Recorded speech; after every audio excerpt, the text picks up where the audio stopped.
გიგანტური კატასტროფა ირანის რეჟიმის წილად იქცა მას შემდეგ, რაც თეირანთან დაკავშირებულმა ძალებმა იემენში ამერიკის შეერთებული შტატების დრონი ჩამოაგდეს და სამხედრო პროვოკაცია პირდაპირ ტესტად გადააქციეს დონალდ ტრამპის წინააღმდეგ.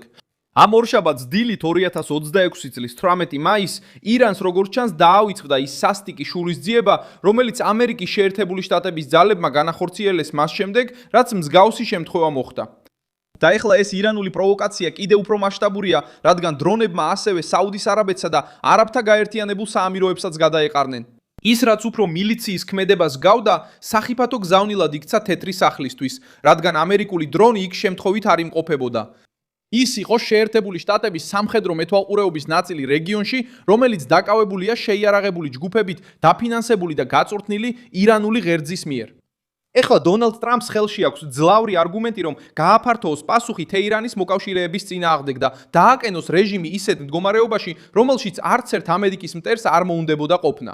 ახლავე ყველაფერს გეტყვი, მაგრამ ეხლა შენ გინდა რომ არხზე გამოიწერო, რათა კარგად ინფორმირებული დარჩე. ინფორმაცია რეალურ დროში საუკეთესო ჟურნალისტური ხარისხით, რაც კი ოდესმე გინახავს. სანდოობის სტანდარტით მილსონ ალვესი. ამერიკული დრონი იმ რეგიონში იმყოფებოდა, რომელსაც ჰოლცები იყენებენ სამხედრო ზეწოლის ზონად შეერთებული შტატების, ისრაელისა და სპარსეთის ყურის მოკავშირეების წინააღმდეგ. საერთაშორისო მედია საშუალებების მიერ გავრცელებული ინფორმაციით, თვითმფრინავი მარიბის თავზე იემენის აღმოსავლეთ ნაწილში სავარაუდოდ ჩამოაგდეს და ავარიის დოკ ნამსხვრევების ფოტოები გავრცელდა.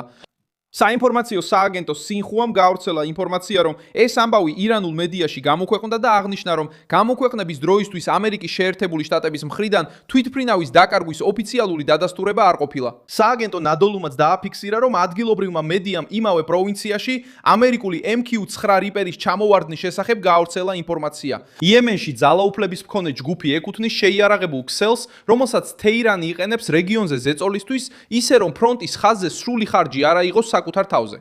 ჰოლცები უკვე ესხმოდნენ თავს გემებს, ემუქრებოდნენ საზღვაო მარშრუტებს და ცდილობდნენ ეჩვენებინათ, რომ ჯერ კიდევ აქვთ შესაძლებლობა ამერიკულ ტექნიკას მიაკენონ ზიანი. აშშ-ის დრონის ჩამოგდება მხოლოდ მატერიალური დანაკარგი არ არის.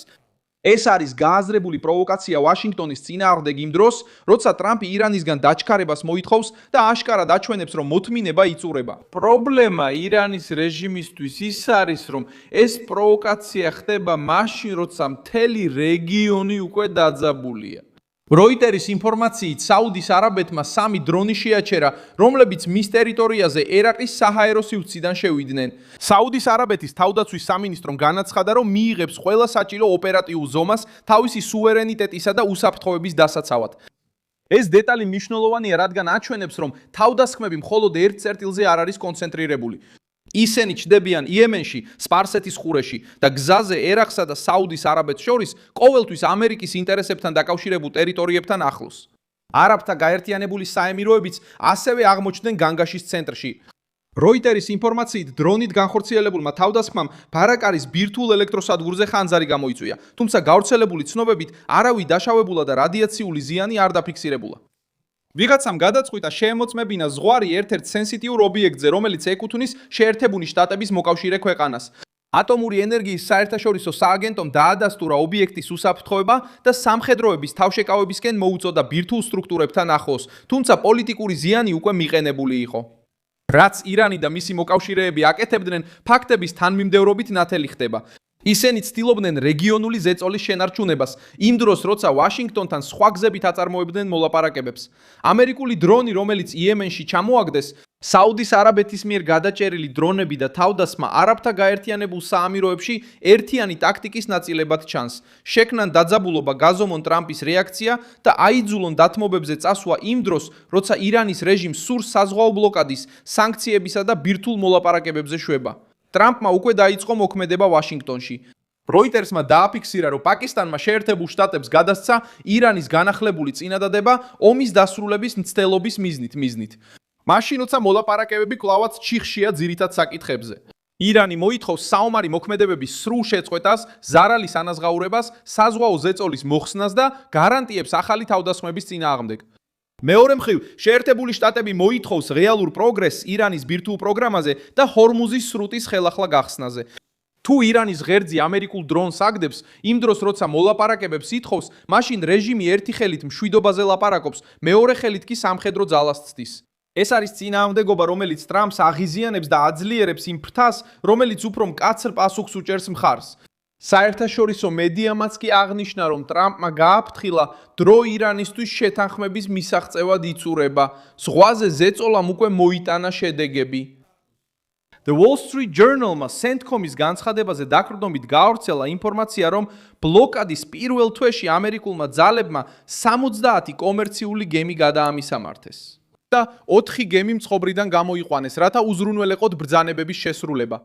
Critical Threats-მა დააფიქსირა, რომ CENTCOM-ის მიერ დასახელებული რიცხვი, უკვე გადამისამართებული გემების რაოდენობა უკვე 81-მდე გაიზარდა და ირანული პორტების ბლოკადის დაწყებიდან 13 აპრილიდან 4 გემი მწყობრიდან იყო გამოყვანილი. ეს ბლოკადა ხსნის, რატომ ცდილობს ირანი დაძაბულობის გავრცელებას თავისი მოკავშირეებისა და მილიციების მეშვეობით. თეირანი პირდაპირ ზეწოლას განიცდის ფულის, ნავთობისა და მომარაგების მარშრუტებზე, მაშინ როცა დონალდ ტრამპი ცდილობს აიძულოს როს რეჟიმი აილჩიოს სერიოზული შეთანხმება ან იზოლაცია, რომელიც სულ უფრო ძლიერდება. ირანული ღერძის პასუხი ასიმეტრიულ ველზე ვლინდება. დრონები, მოკავშირე ჯგუფები, მუქარები, გრძნობიარე მარშრუტებზე და თავდასხმები, რომლებიც სრულად არ ატარებენ ირანის მთავრობის ხელწერას. იემენში ხუსიტები ამ სტრატეგიის განშტოებას წარმოადგენენ. როდესაც MQ-9 რიპერე მარიბის თავზე ვარდება, ეს გზავნილი იემენის უდაბნოში არ რჩება. დრონს შეერთებული შტატები იყენებს მეთვალყურეობისთვის და ინფორმაციის შეგროვებისთვის საფრთხის ზონებში. ხუსიტები ცდილობენ აჩვენონ, რომ შეუძლიათ ამერიკული ყოფნის გარღვევა და ირანის ღერძის პროპაგანდის გაძლიერება, მაგრამ ეს პროპაგანდა შეიძლება ძვირი დაუჯდეთ. ტრამპს ამ ეპიზოდის შემდეგ პოლიტიკური გზა ნათელია. მას შეუძლია გააძლიეროს სამხედრო ზეწოლა ხუსიტების სტრუქტურებზე იემენში, კიდევ უფრო გაამკაცროს ირანის წინააღმდეგ ბლოკადა და აჩქაროს მხარდაჭერა სპარსეთის ყურის მოკავშირეებისთვის. საუდის არაბეთიც უფრო დაუცველი ხდება.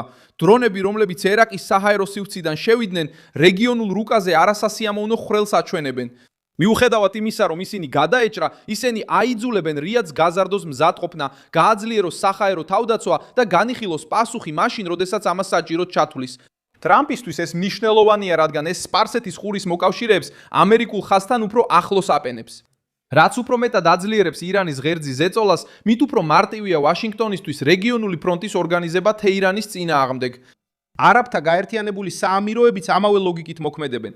დრონის მიერ ბირთვულ ობიექტზე დარქმა, თუნდაც რადიაციული ზიანის გარეშე, სწორედ ის ვარიანტია, რომელიც უსაფრთხოების გარემოს ცვლის. საჭირო არ არის, რომ ეს კატასტროფად გადაიქცეს, რათა პოლიტიკურ გადაწყვეტილებად იქცეს. საკმარისია აჩვენო, რომ არჩეული სამიზნე ზედმეტად მგრძნობიარე იყო.